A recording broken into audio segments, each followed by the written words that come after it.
It's one of those awards you dream about winning when you're a kid. You want to show to everybody you know in the state that you've got the most prestigious award that you can win.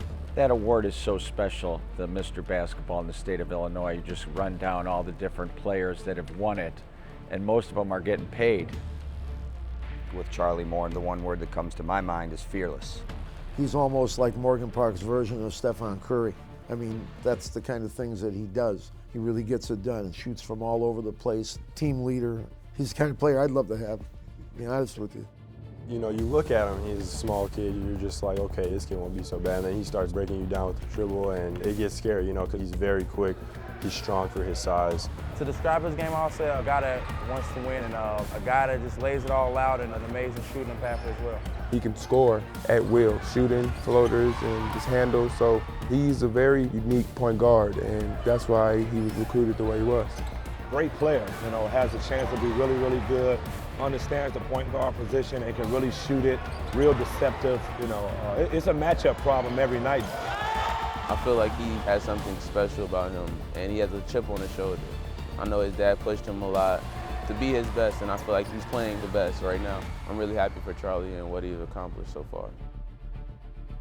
To understand why Charlie Moore presents himself as a quiet and humble young man, you must begin with his upbringing on the tough streets of Chicago's South Side. It's where the Moore family created a covering to love and protect Charlie and his dreams. All right, Charlie, let's go back to your childhood. And what are some of your earliest memories of playing basketball? I understand that you and your dad are really, really close, and he really put the ball in your hands. Yeah, some of my earliest moments. Just me working out with my dad a lot. Also with my brothers.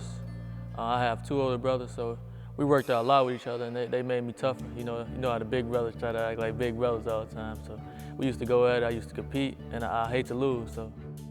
All right, Tanya, take me back to Charlie's first introduction to the game of basketball, and how big of an influence was your husband, Curtis, on just Charlie's overall development as a player?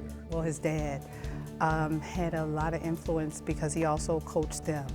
Charlie grew up around basketball, so everything in the house basically was a form of basketball. He would just shoot against the doorknobs, shoot against the walls. It was just all basketball. And before and after practice, he had his own practice with his dad.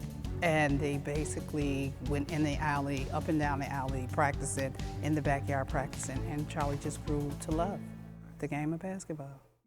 As you look back on it and all of the workouts that you and your dad went through, how important were they, seeing how you've developed and grown as a player? Oh, it was extremely important. He had the vision before anyone else had the vision. We used to work extremely hard every day. I didn't know what it was for. I didn't know what it was for at all, but I see now, I see it's a bigger picture to everything. So we worked extremely hard, and I love him for that. To view this exclusive Xfinity TV programming in its entirety, check the CN100 schedule for a list of airtimes, or view this program anytime on demand by selecting Get Local and choosing CN100.